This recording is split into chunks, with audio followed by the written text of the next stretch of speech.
Bien bonjour, voici un cours à destination de la première S2.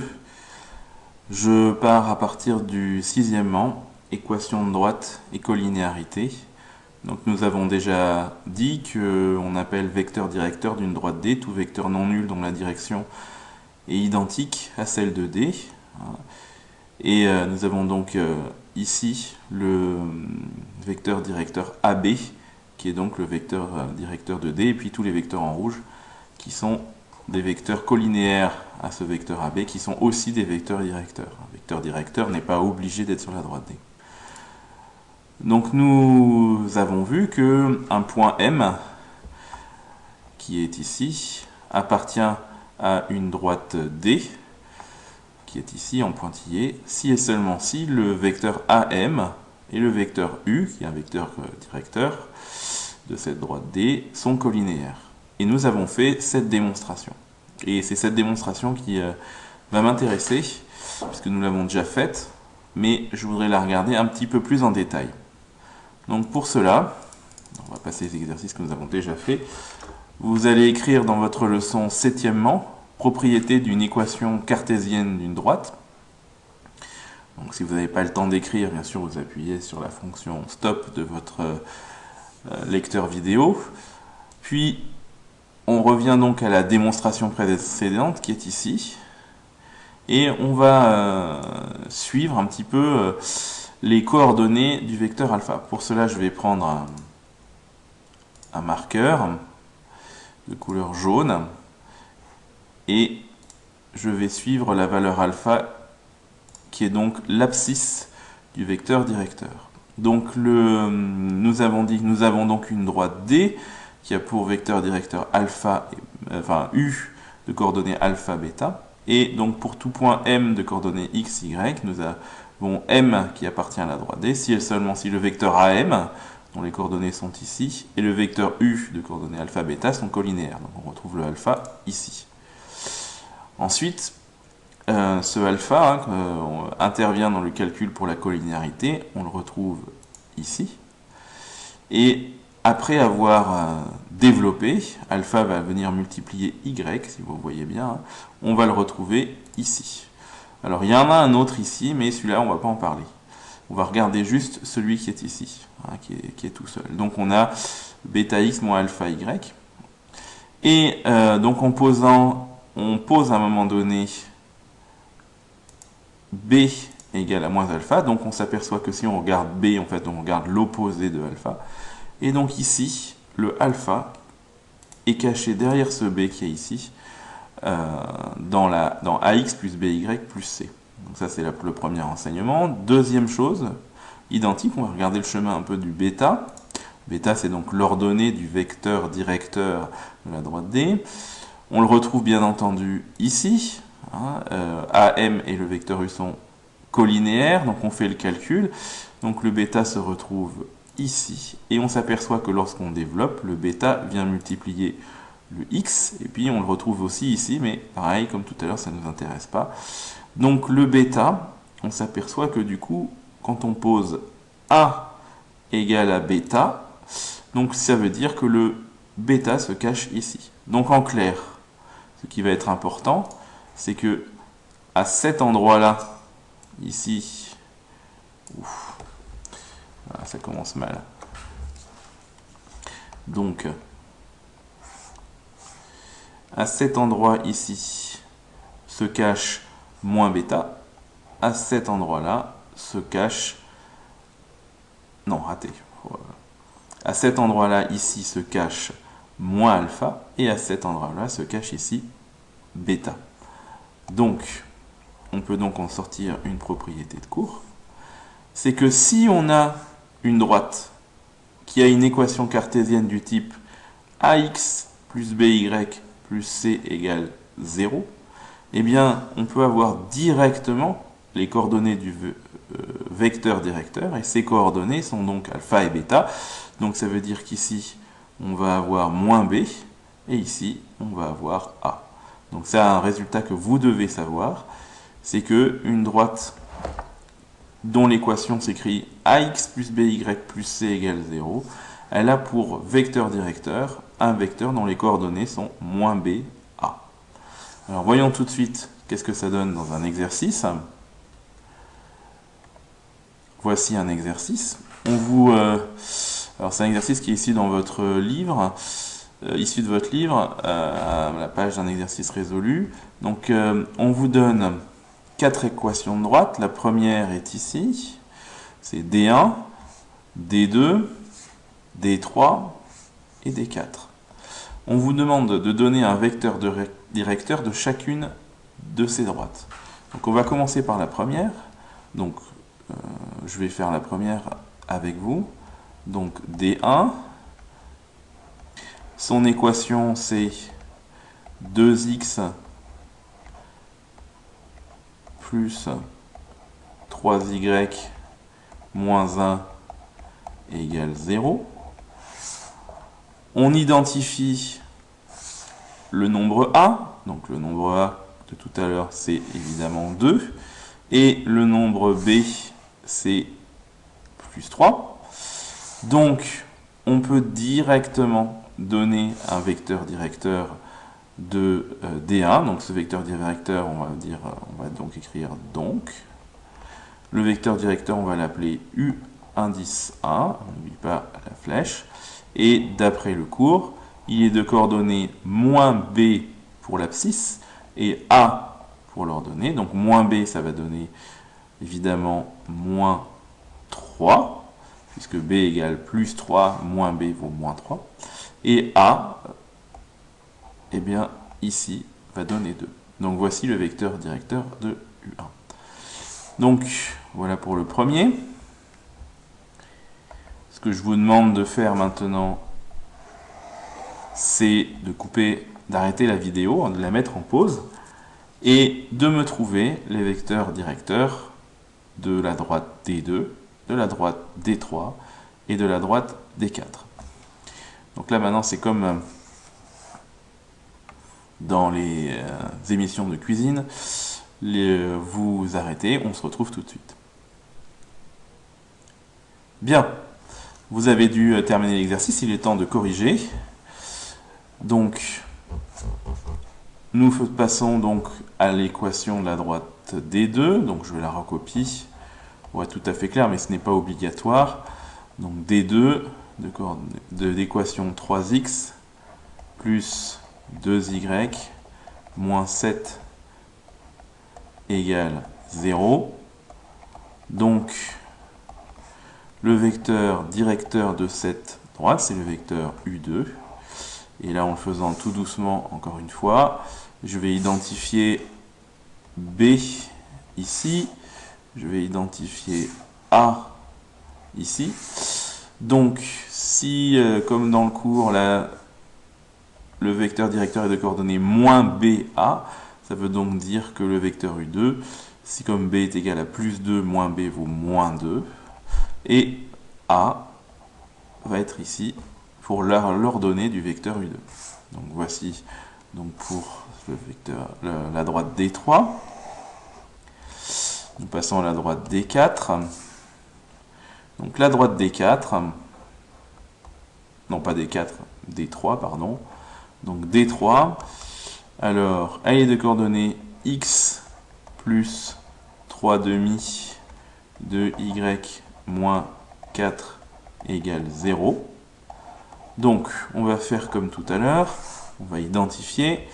Donc, nous allons avoir, on va commencer par B, ça sera plus facile, par A, pardon, le A, pardon, n'importe quoi. Le A, le coefficient de A est devant x, donc ici, il n'y a rien évidemment, donc forcément, vous savez tous que ça sous-entend qu'il y a un 1 ici. Donc ça veut dire que A égale 1. Et puis le B, et ici c'est 3 demi, alors pour ceux que ça déplaît, on pourrait dire 1,5. Et donc nous avons le vecteur U3 qui est pour abscisse moins B, donc moins B ça va donc donner moins 3 demi, et pour ordonnée 1. Voilà pour U3. on passe à U4, enfin D4 plutôt, donc D4.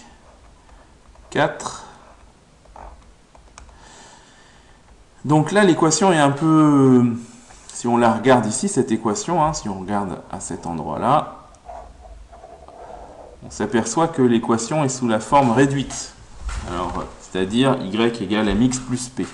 Alors, on va remettre cette équation sous la forme cartésienne, c'est-à-dire la forme ax plus by plus c égale 0. Le plus simple, c'est de prendre le y qui est là et de le faire passer de l'autre côté en bien sûr changeant son signe. Donc, ça nous donne pour l'équation ici, on va d'abord mettre le terme en x, donc moins 3 demi de x.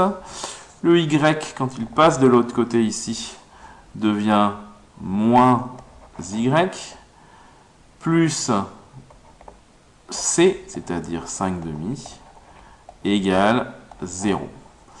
Donc maintenant, on va écrire le coefficient, non pas le coefficient, mais le vecteur directeur de la droite D4, donc c'est U4, et on va prendre ses coordonnées. Donc maintenant, vous avez compris.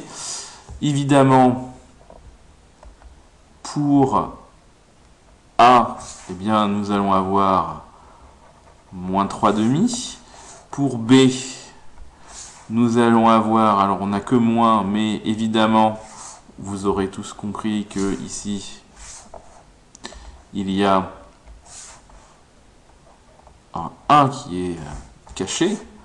Donc, au niveau des coordonnées, pour l'abscisse moins B, ça va donc donner 1.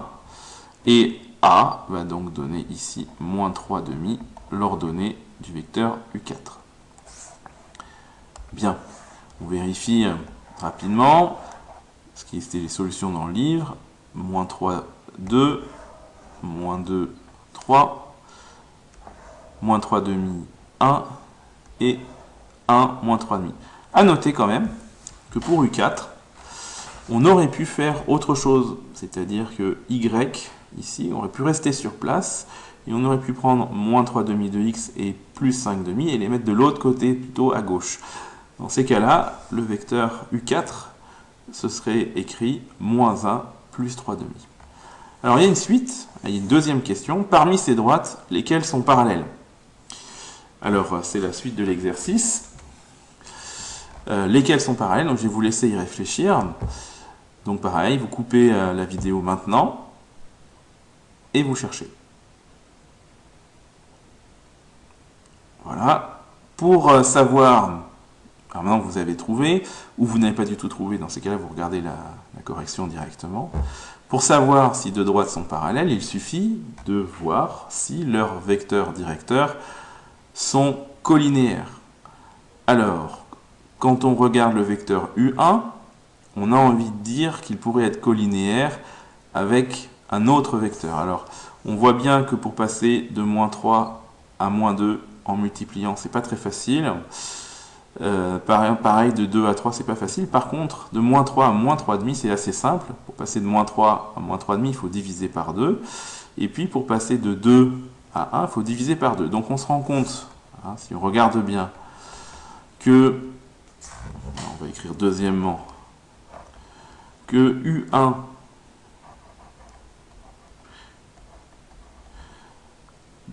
fois 1,5, c'est-à-dire divisé par 2, est égal au vecteur U3. Donc ça veut dire que U1 et U3 sont collinéaires. Donc, je l'écris, U1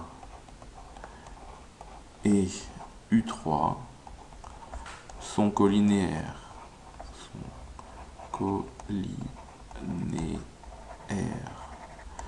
Donc, comme ils sont collinéaires, ça veut dire que U1 et U3 sont portés par des directions identiques. Donc, ça veut dire que D1 est parallèle à D3. Voilà, ça c'est le premier point. Donc, du coup, on a envie de regarder les deux vecteurs qui nous restent, U2 et U4. Alors, si on regarde bien, alors le plus facile à voir, hein, c'est de partir de U4 et de voir que on passe de 1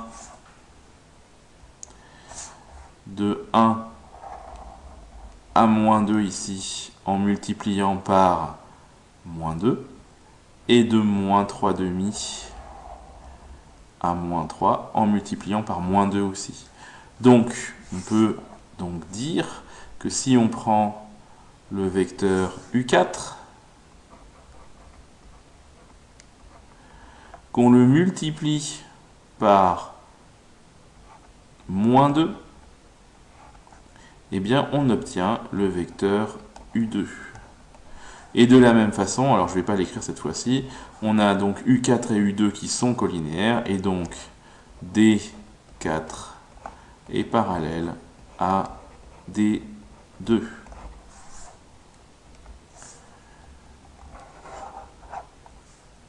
Et c'est effectivement ce qu'il fallait trouver. Voilà pour ce premier exercice. Nous passons au deuxième.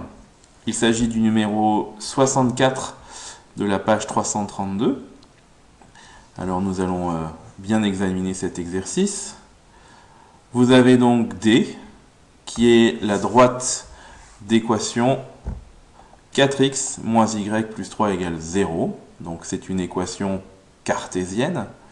Et la première question vous demande les coordonnées d'un vecteur directeur de la droite D. Alors il faut évidemment utiliser la formule du cours qu'on a vu ensemble, c'est-à-dire que si une équation cartésienne de droite s'écrit ax plus by plus c égale 0, eh bien un vecteur directeur de cette droite, c'est le vecteur de coordonnées moins b, a. Alors je vous laisse chercher ça.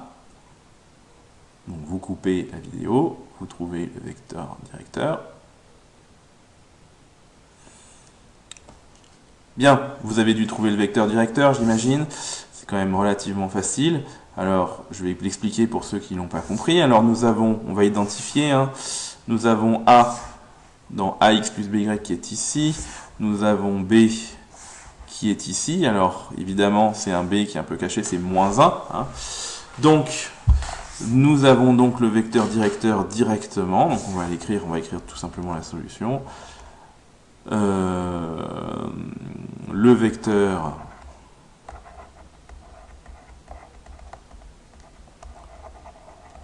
U, on lui donne un nom pour la suite, donc de coordonnées, alors moins B, A, donc comme moins B, c'est moins 1, ça veut dire, non, comme B, pardon, c'est moins 1, le moins B est égal à plus 1, et A, c'est 4, donc le vecteur de coordonnées 1, 4, est un vecteur directeur, voilà, j'écris de plus en plus mal, de D. Donc voilà pour la première question. Deuxième question, il faut donner une équation cartésienne de la parallèle à la droite D, passant par le point A de coordonnées 2, moins 2. Donc là pareil, je vous laisse chercher, vous coupez la vidéo, on se retrouve dans 5 minutes quand vous avez trouvé. Bien, voilà, vous avez dû trouver. Donc je rappelle que pour écrire une équation, vous avez donc besoin d'utiliser un point M de coordonnées x, y. Et donc on va dire soit M. Donc ça c'est quelque chose qu'on a déjà fait plusieurs fois. Soit M de coordonnées x, y appartenant. Alors, appartenant à la droite, alors on va l'appeler D'.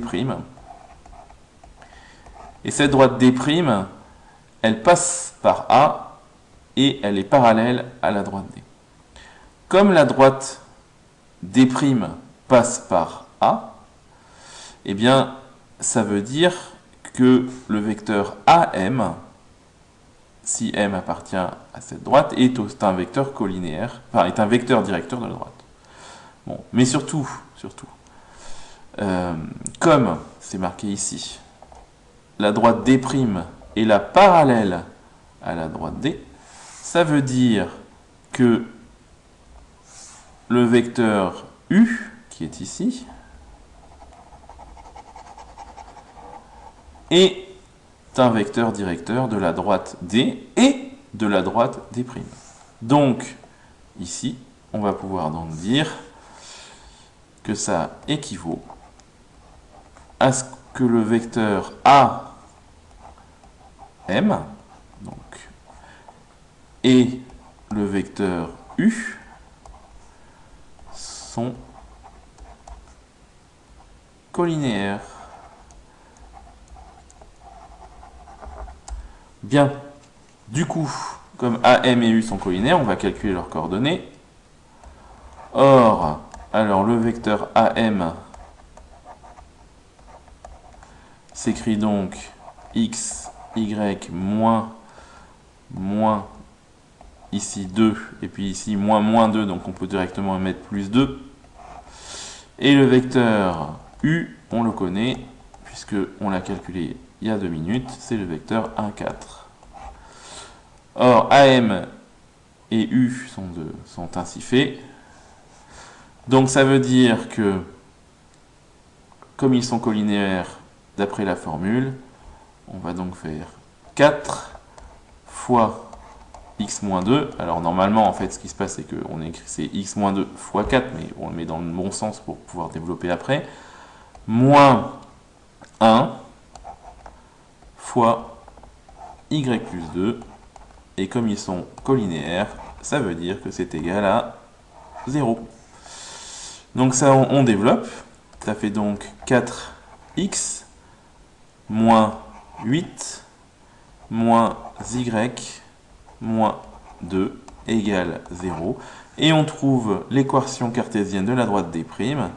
Donc je vais mettre des primes comme ceci, deux petits points pour dire et défini par. On a donc 4x moins y, et puis moins 8 moins 2 va donner moins 10 égale 0. Voilà ici qui achève ce premier paragraphe que nous devions faire lundi matin à la première heure. On se retrouve dans quelques minutes sur la prochaine vidéo pour le deuxième paragraphe.